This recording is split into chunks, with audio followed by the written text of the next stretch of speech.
That was so beautiful. And Nia will wait till you're set.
From one seed comes a world of possibilities.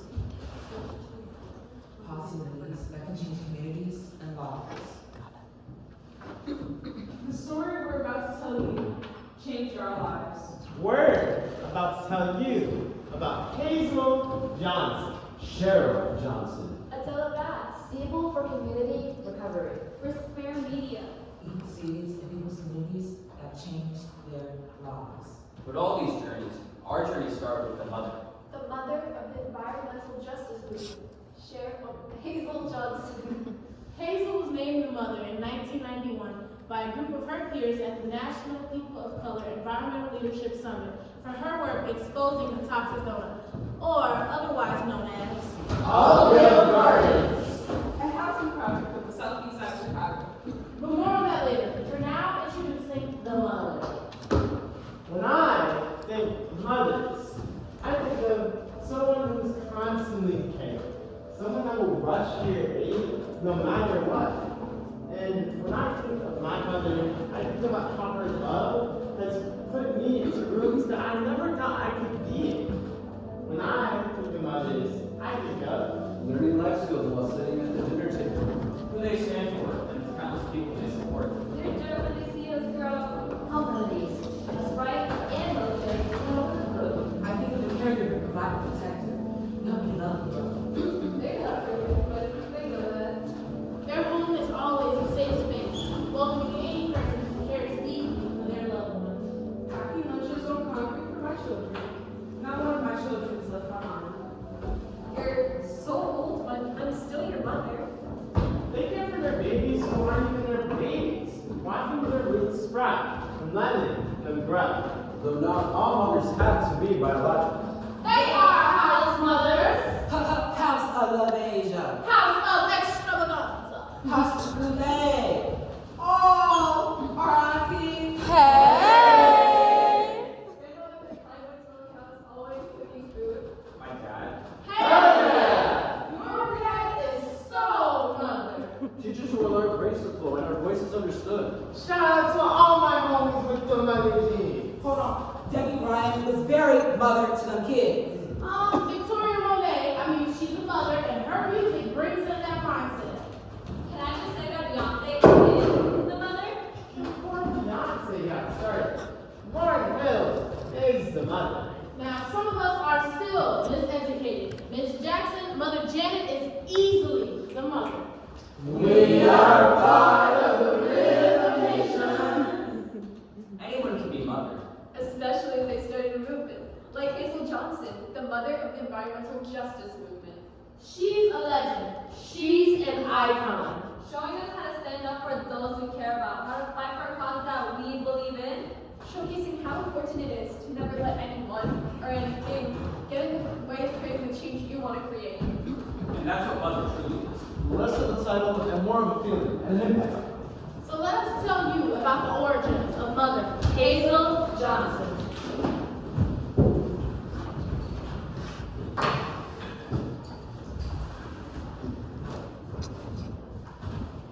Just do your best. We'll work more of the puppet stuff on Thursday. Yeah, update for friends as we're working through this. Right now, we have that only Leo is handling the puppet, and only Leo will have these lines. So for the rest of our friends, we don't have to worry about our lines right now. Yep. Maybe let's have Liam read the lines while you work the puppet, Leo. Yeah. Great. Before the Olive Garden. What's up? Yeah, that's no longer your line, but all he needs. Oh, actually, I think that one still is. Wait, which one? How about for today, let's just have Liam read it and Leo move the puppet, if that's okay? Yeah. Just to keep moving. Ready? Yes. Oh, in order. Before Oakdale Gardens, before environmental justice as we know it today, there was Hazel Johnson. Born on, have we updated the new section into this script? The one that's in first person? No, but you could read it. Yeah, like let's that, just, right? Okay. yeah. Born on January 25th, 1935 in New Orleans, home of a vibrant jazz scene, gumbo, and a little supernatural energy. Hazel grew up not too far from a place known as Cancer Alley, an 85-mile stretch filled with a quarter of the country's petrochemical plants, aka toxic. She lived in New Orleans until she was 13 years old with her mom and 4 siblings. When Hazel was 12, after her mother contracted tuberculosis from working in one of those industrialized laundry facilities for hospitals, which there was no cure for, by the way, she didn't want Hazel to get TB, so they had to declare her a bad girl and put her in one of those bad girl Catholic schools to get her away from the TB. Damn! Later in life, when she was working in a large produce company, she met her husband, John Johnson. She had her first 2 kids there, and then were planning to move to Oakdale Gardens in Chicago. Oakdale Gardens was built as a post-war public housing complex for Black veterans, and you just couldn't move into Oakdale Gardens. You had to come from a family that had veteran status. Luckily, Hazel's family had veteran status through one of their family members, and Hazel used to often rent out a room when she was there to visit them. Hazel saw Oakdale Gardens as one of the most beautiful places that she had ever seen. The place was so famous that when it was first created, the First Lady of the United States came down to Illinois for it. Hazel knew that she wanted to raise her children there. So on March 18, 1962, they finally moved to Oakdale Gardens. The whole family moved into a unit. Hazel, John, and all the kids, including Cheryl. Leo, you can say your last line, all of Hazel's children. All of Hazel's children, we all moved into one unit. Me, John, and my 4 kids, including my daughter Cheryl, which I know some of you know. They were so excited to move into the unit. It was the first time they all had their own bedroom, and they didn't have to share an apartment with anyone. During the day, Oakdale Gardens is bustling. It was unlike Just put it in the any other basket. place in Chicago. There are so many nasty places. All the rats. There are rules. People coming into. There's this Nasty smell. Can't bring it, Jackson. Getting lost on Lower Wacker. Google Maps goes to die. The bean! But not in Oakdale Gardens. everyone here is your friend. Nasty. And at night, I tell people at like 2 o'clock, it looks like the enchanted forest.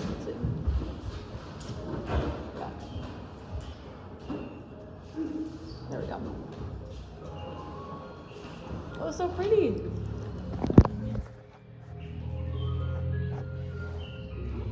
Yeah, we tested some. Right?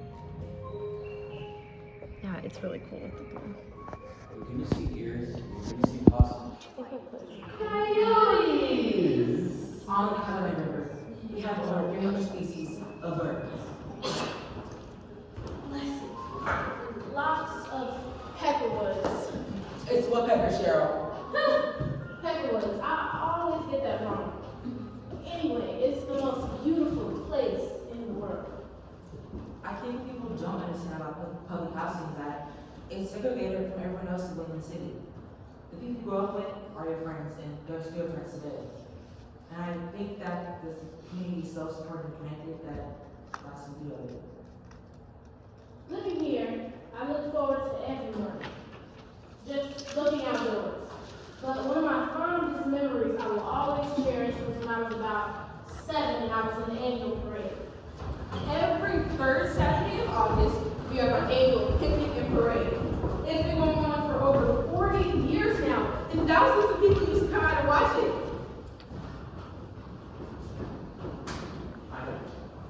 And it used to be the winner of that parade, it gets to be the God building parade. Thank you performances from block to block, from blocks 1 through 17. There will be drum lines, singers, dancers, performers, and last year the performance was just incredible. When I was 7 and my father was still alive, he had never seen me in the parade before. Line?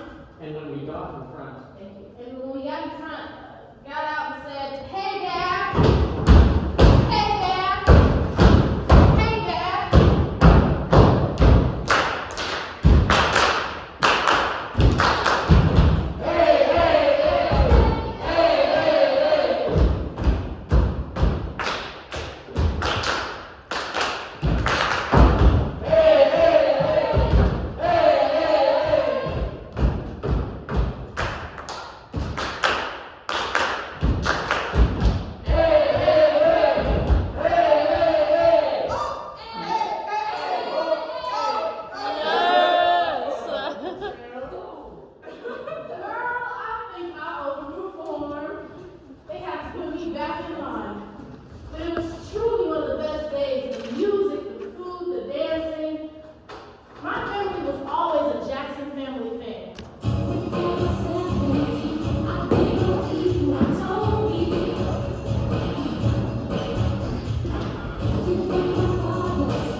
When I was 27, I'm not gonna do that actually.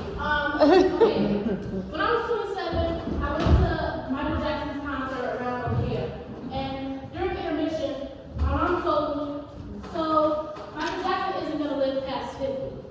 And I said, "Why would you say that?" And she said, "I think that would be when he had spent his time on Earth." And I'll never forget, June 25th, 2009, Michael Jackson dead at 50. She always had an intuition like that. It was that same intuition that told her something was wrong when my dad died, when we were losing everyone in our community to TV, to cancer. It was that.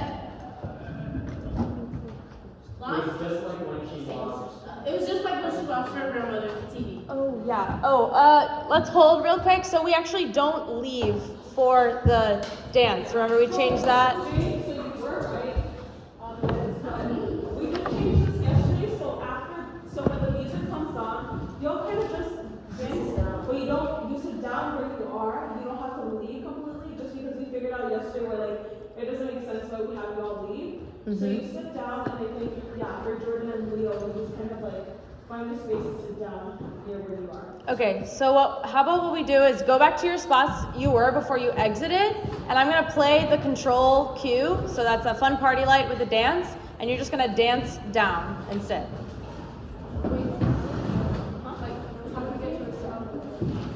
You can dance to your spot. Yeah. All right, let's keep it going. So let's see, this is.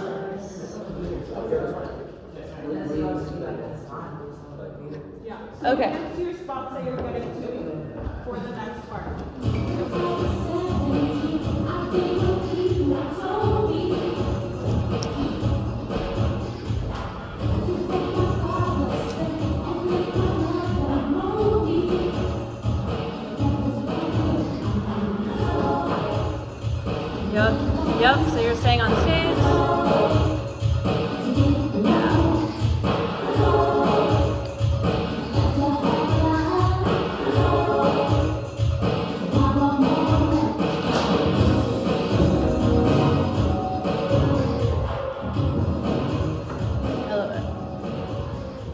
Okay, Nia, you don't have to do this entire monologue again, but if you want to, you can. Can you pick for me? No. I don't like choices. Okay, I'll pick for you. She always had an intuition. Thank you. She always had an intuition like that. It was that same intuition that told her something was wrong when my father died. We were losing so many people in our community to cancer. It was just like when Sheena lost her grandmother to TB. John Johnson died in 1969 after being diagnosed with lung cancer that same March. Lung cancer? From what? How? The doctors didn't know. Hazelville. She began talking to neighbors. And I was looking around my head, this person had cancer, that person had cancer. I want to know why I believe he was having cancer. Yeah, I think it was fun. I took 5 and I went 4 in that one. That's my bad. Let's just keep going though. Just keep going. It's okay. You can just find it for it. She started research. And they didn't have the internet. She was in the library, in the files. Papers surrounding her, covered her walls, her floors, and then she realized Outfield Gardens is built on a landfill of industrial chemicals. waste management was throwing PCBs, a stone throw away from the garden. She began talking to neighbors? Oh, no. She began talking to neighbors. Oh, no. Yeah. More than 50 landfills. Oh, more than 50 landfills. 250 underground storage tanks. Outfield Gardens was in the center of a 14-square-mile ring of pollution, stretching all the way from southeast Chicago to northwest Indiana. The toxic donut. Nope. Wait. Yep. Thank you, Brooks.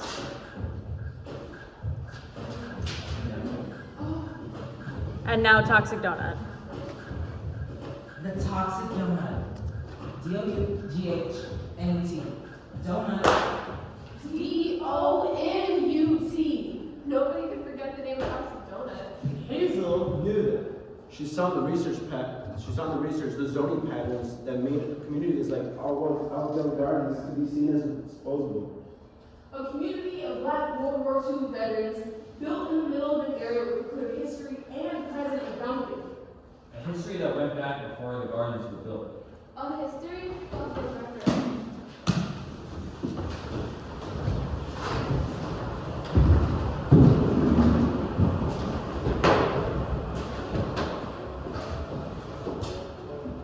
Brooks, the sign. We're going to start by pedaling west on the Calumet River. A blue, green, teal, watery trail of history. If you ever could see it, she'd say, I've seen so much. Even the space in the veil with the stars. She'd tell us how she was a spectator to tragedy, but also of the foundation of liberation and resistance. She remembered the stories of the Underground Railroad, freedom seekers making their way through river water. Finding shelter along the banks as they made their way up to Canada. She'd tell us about a man named Piper, a man from Tacoma he for when they were searching for their property. He'd take them on extensive searches. Folks with mother would be like, Yo, let's get with Kuiper. We know you're gonna find him. It would take folks for miles and miles on the wagon, and no stone would unturn. Folks would be exhausted and satisfied with their search and would go on their way. Kuiper would then come home to the very people he was supposed to be tracking and helping. He would then feed them and get them to the next stop on the Underground Railroad. after the Black Hawk War, she remembers some of the sovereign regions that existed in the Calumet region. The Muscogee, The Miami. The Potawatomi. The Illinois. the Chippewa. She remembered the battles under Vegas at the southeastern foot of the island, near where the electric powerhouse now stands, and between the indigenous tribes and the European settlers. After the battle, the Potawatomi would then call the trail from Blue Island to Riverdale the Bloody Trail. After the Black Hawk War, a treaty was legalized that officialized the theft of this land into the U.S. colonial project officially. The Potawatomi were merely permitted access to hunt and fish along the waterway. If the river could speak, she'd say, I need a break from this stretch. She'd go on to see our lands industrialized, starting in the 1880s. Steel mills, landfills, plants, pollution for miles, even before becoming a part of Chicago in 1888. If the river could speak, she'd say, this is no place for housing development. You poison the land. Please don't poison the people. She reached out to people who there. People like Hazel. Even as resources we get, keep going, improving life. Keep going and follow the flow. Today, unfortunately, she smells more than she speaks. Driving back with my family, I smell putrid, sweaty mushrooms, shoes, and fish. Swamp, rotten food. Roll up the windows. We play a game, see who our breath the longest.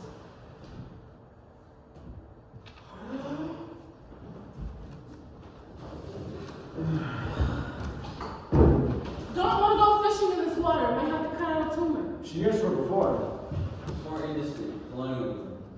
But she's grateful to those who fight for her. Hazel uses her shoebox to describe those communities we belong to. In my shoebox, there is the many portraits I sold, the 79th evidence, supporting a local event, and giving back to my community. You have ebony magazines, showing that Black history can be preserved through magazines, art, poetry, and music. I care for my shoebox, the Black community. I care for my shoebox, the Black community, by preserving its history. In my shoebox, there is my family. In it are leftovers that I drive over and deliver to my mom so she can eat. Red envelopes for those that I love the most. My shoebox is at my school. It has a flyer for student council.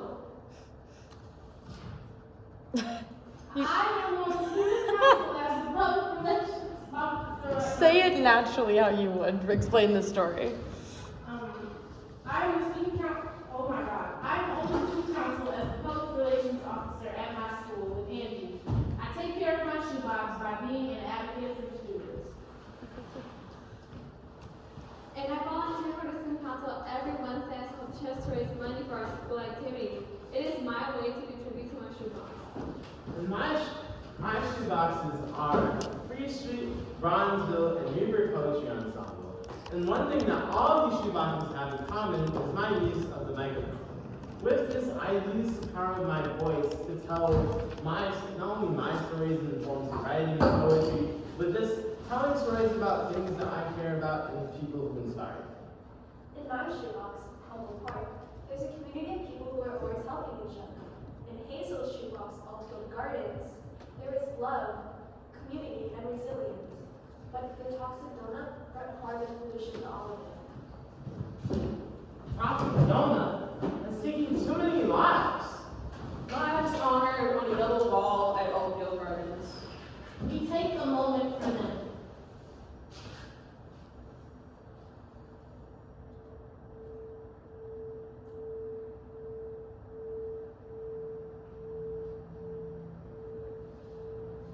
They're who PCR fights them.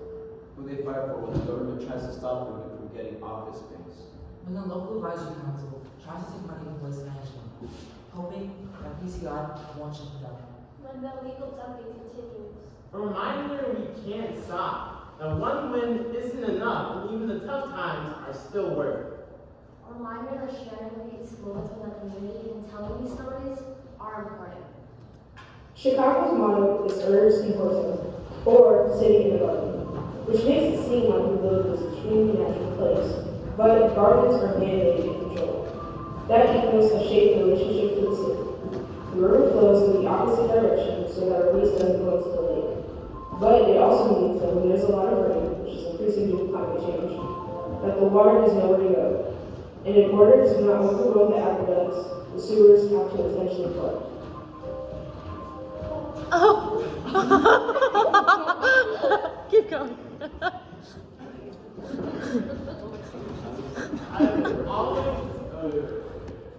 I've always had a mission of care and liberation.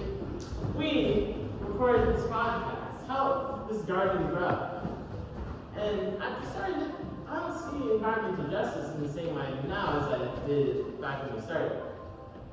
We recorded this podcast at the Green, a space that was built based on the uprising in Ferguson, when Officer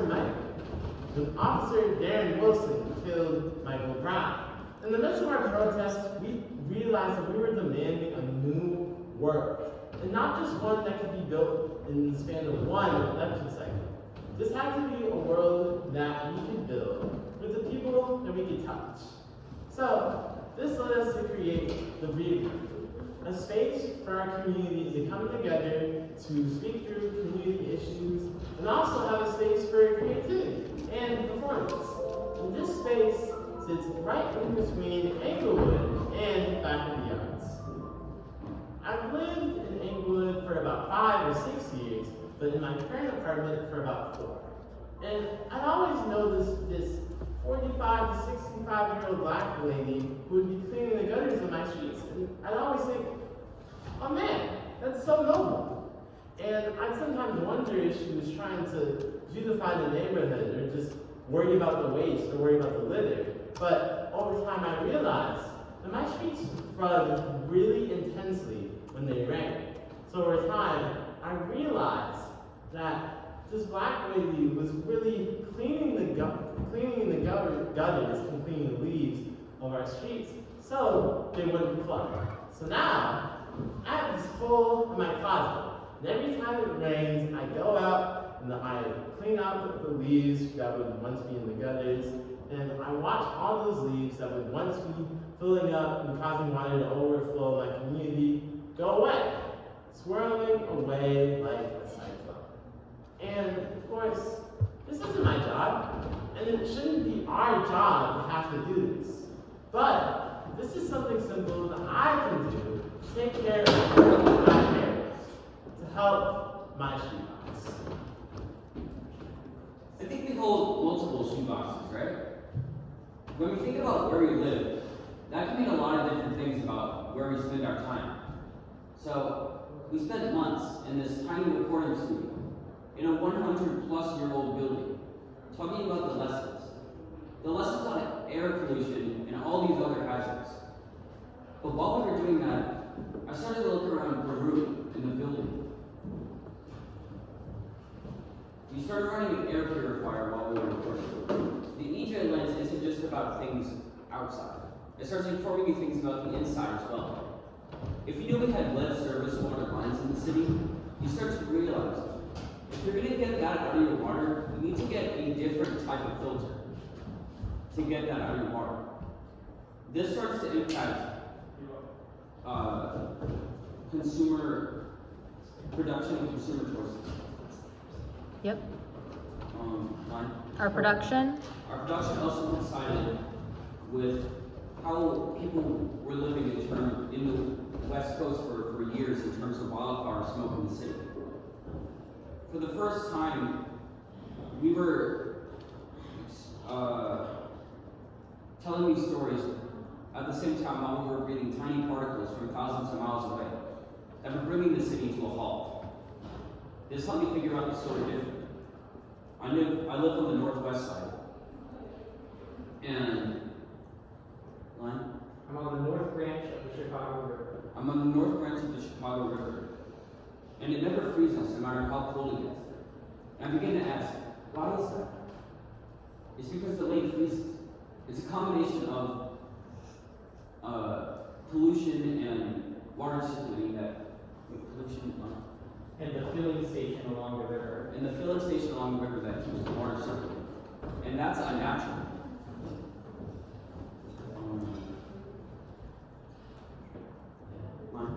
This is when you eat into the trees. This is when you eat. I also started to notice. I also started to notice other things about my neighborhood as well. You can literally see my neighborhood from a plane because of all the trees that are planted there. Not a lot of other neighborhoods have that many trees. Hence the different treatment of other areas. But it's not just about the trees. It's also about wildlife, air quality, and how hot the neighborhood is. This helped me figure out the city differently. But then what do we do next? But then what do we do next? When we witness these things that seem unnatural, why are they happening? We need to push the question of why is my shoebox this way to how can I make my shoebox better for all of us? Will people listen? Or not? I believe Theo is in the bathroom right now. They told me that. Will there be more landfills? Will there not? Theo? Will we keep fighting or will we not? Will people's lives be considered? Will they not? Will we get the funding? Will we not? Will people listen? Will pipes be replaced? Is Angie in here? Let's just go Brooks' last line. Great. Will Just people listen? Or not? People for Community Recovery has faced many challenges, overcoming many of them with the benefit of the community. Clean water now! Clean water now! Their first major victory happened when they were able to secure testing of the well water in Maryland Manor, a neighboring development that houses elderly and low-income folks. There, they learned what they already knew. Their water was contaminated with chemicals such as lead, benzene, cyanide, sulfur, and other toxic compounds. Taxation equals water access. Taxation equals water access. Then, in 1985, they lobbied and successfully got the city to install new water and sewer lines. You have to understand that Maryland Manor was built in the 1960s. Up Josh? Yet they were never connected to the city's water and sewage system. But get this, they still made residents pay for those services. 25 years of paying for something you couldn't even use. Landfills kill! Landfills kill!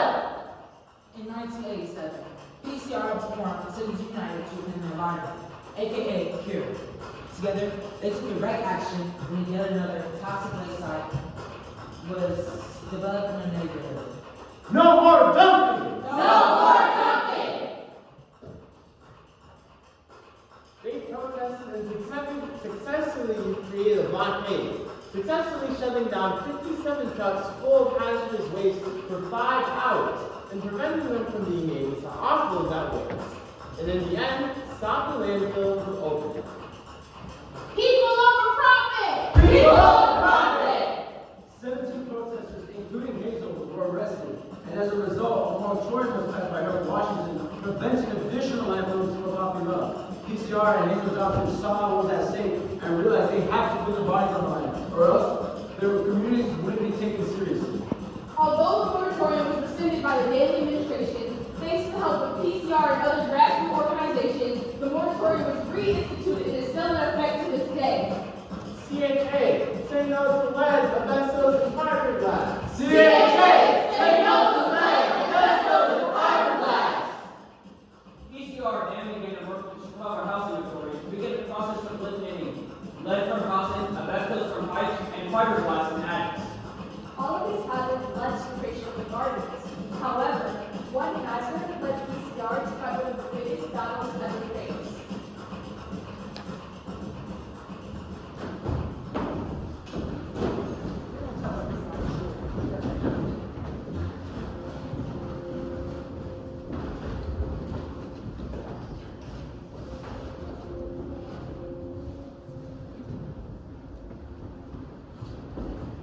Now, before we begin, tell me this story has weight. We don't want to rush past the real impact of the people most to harm, but also the impact of hearing and learning about the dangers and hazards of the environment. So let's all take a moment to ground ourselves. Release some of the tension, if you find it, in your body, and breathe through your nose, and release. Calm.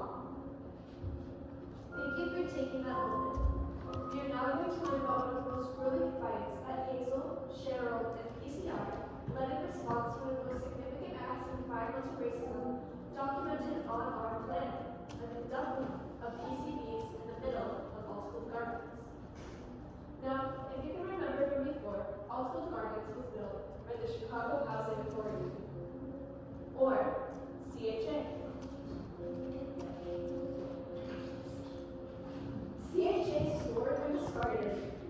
electric transformers in the yard and gardens from the mid-1970s until 1984. Yes, they started the legal dumping of these 25 years into the gardens being dumped in. What are electric transformers, you might be asking? Basic definition. The transformer is a passive component that transfers electric energy from one electrical circuit to another. They're like those boxes you see on the top poles that connect the power lines. CHA had a bunch of these transformers that were no longer used. So why dump them? They contain a copper component, and copper is a very valuable reason. As CHA employees took the copper from the transformers, they then dumped the PCB-filled oils from the transformers into the soil around them. As if the legal dumping wasn't even a big enough problem, let's talk about what a PCB even is. PCBs, or polychlorinated biphenyls, are a group of 209 different chemicals which share a common structure. According to the PE, PCBs are a probable human carcinogen, likely to cause cancer in humans. Studies of PCBs in humans have found increased rates of melanomas, liver cancer, gallbladder cancer, binary tract cancer, gastrointestinal cancer, and may be linked to breast cancer. It causes irritation in the nose, lungs, skin, causes acne and rashes. In short, it's bad news. PCBs spread throughout the soil. While CHA made a couple of attempts to clean the site between 1984 and the mid-1990s, those efforts were incomplete. Enter Hazel and PCR. Unable to clean the area due to the Be so careful, guys. harm it caused the residents, they hired a lawyer, and a lawsuit was filed against CHA. The lawyer would try to make the case, but ultimately he was not able to connect the type of health issues individually with PCBs. There was not a way to prove PCBs alone caused the problems in the community. So what did they win? They won grant credits. 10.4 million in grant credits back to CHA. Yes, each rescue got 750 in credit to the people who harmed them in the first place. No say of their own how they spent the money, no autonomy. And through this, people got the story wrong. Some people heard a rumor Hazel was trying to get these millions for herself. Cheryl Johnson, Hazel's daughter, had to witness the abuse and her mother.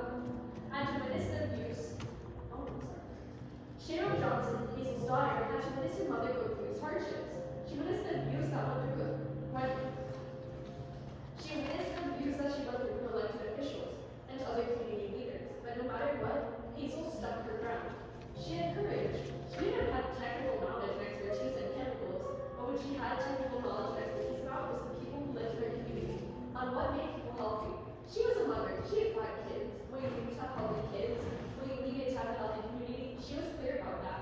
And it was clear what was going around the Johnson donut was interfering with that process.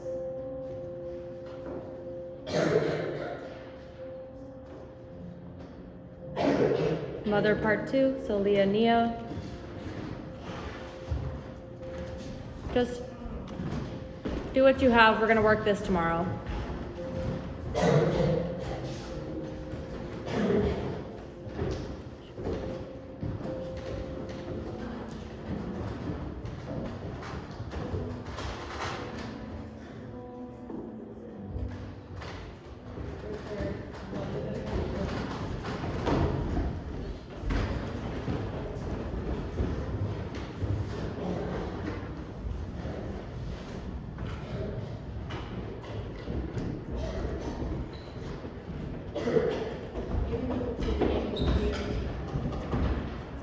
Kind of, yeah, wait, see, yeah, you're right.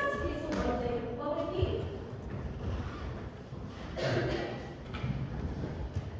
How did you get through the hardships? And how did you pick yourself back up from all the troubles that were going on? Where's one place in Chicago you think you both have been to? Let me think. Oh, I know, maybe like in the blue or maybe the orange line. Maybe we both went to Harold's. If you could give her one thing, what would you give her? I think I'd give her a really good check. I'd probably give her free tickets to every free street show for the rest of her life. I'd give her sunflower. Why?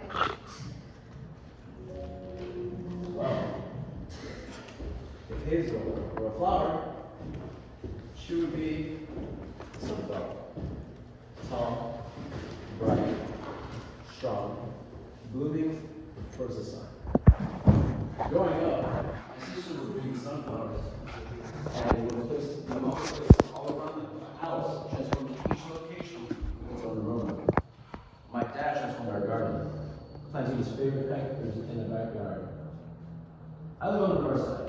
It didn't feel like home, but it felt like home when we were at home. I live on the north side. No. Yeah. I live on the north side for the majority of that. It's at the top of But I really took community much more on the south side. I lived there. I lived there for a year. And that is the year I feel like I gained consciousness.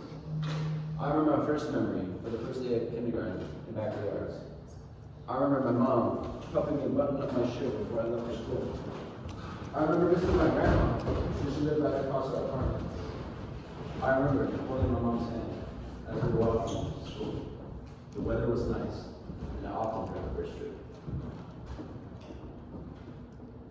Mine? With my grandma. Where my grandma was still like my second home, my second shoebox. I feel like I know the people there more, the area more. I like spending time there. Memories of going to Naples and the memories of going to Naples with friends and taking our food to apart to eat there. Let's start with line. Hazel teaches us to take care of our shoebox, to notice things about it, and how we can make it better. Back now, when I look back at the yards, I notice all the trash everywhere, and there's no cans anywhere. So, wait, how did that line? Especially in the park. Especially in the park where I used to hang out in. There are no trash cans anywhere, so the whole community has trash everywhere. Back at the yards does have its history tied with its proximity to the stockyards. Park, line? It has a history. Yeah, it has a history of being a dump site, dumping raw sewage, what was it? Slaughterhouses. Slaughterhouses dumping raw sewage, animal carcasses, and chemicals into the Chicago River, or as they used to call it, Prairie Creek. Line? Now we have houses going abandoned houses, or empty lots and houses, shops going unused, Mountains of garbage. Mountains of garbage growing and growing. It's 100. Amazon has a fleet. Amazon has a fleet of boxes coming. I have this one for some reason. Amazon has a fleet of trucks I have it as transporting 101. packages after It's packages. 100. Each one. Amazon has a fleet of trucks with packages, each one being unused, Destined to become landfill. The sidewalks. The sidewalks are littered with uneven curves and potholes. Looking back at the history of back of the yards and how it is now, it might seem that not a lot has changed. But when I look at the bigger picture, I notice all these small things that add up, and it makes me feel hopeful for back of the yards. Hazel taught us. I don't have the resources. I don't have the best resources in the city to make change overnight. But Hazel taught us that just because we don't have great resources doesn't mean everyone is useless. I think about grabbing extra plastic bags and tying them around corners everywhere, all over the place as many trash cans. And then, maybe one day I can plant a sunflower where dump sites once were, transforming toxicity So there's no into 103 beauty. anymore. Transforming my shoebox and saying thank you to Hazel and everyone that came before me by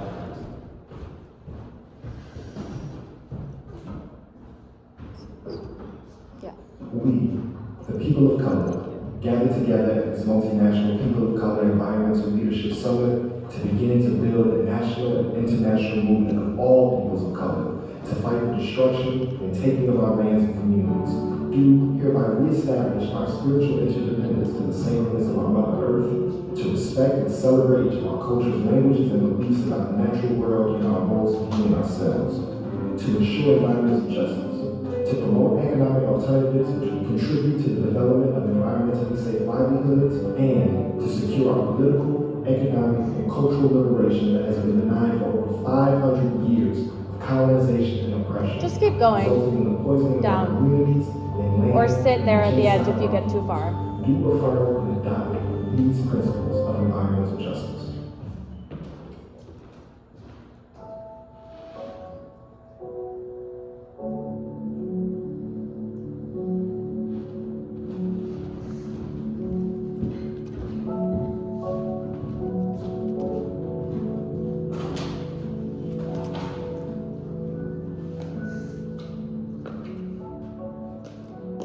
If I could have been at the convening where Hazel Johnson was named the Mother of Environmental Justice, I would have given her a standing ovation as she was named Mother of Environmental Justice. A surprise of a convening, but a moment that honored all her labor in starting this movement. Hazel's a legend. She's an icon. Someone who has taught us so much.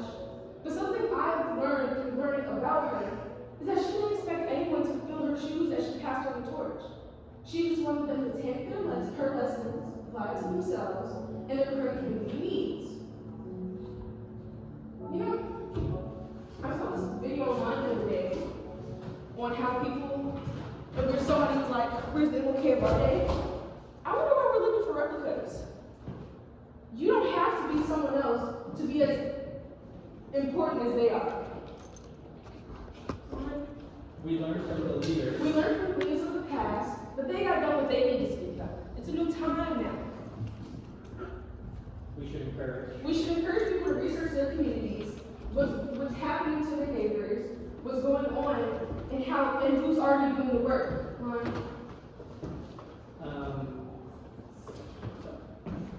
Build coalition and Build coalition and how to not be someone else. I don't have to be okay. I can be Leo, and I can be Leo with my community. With Brooks, Mia, Angie, Jade, Ida, Lauren, and all of you.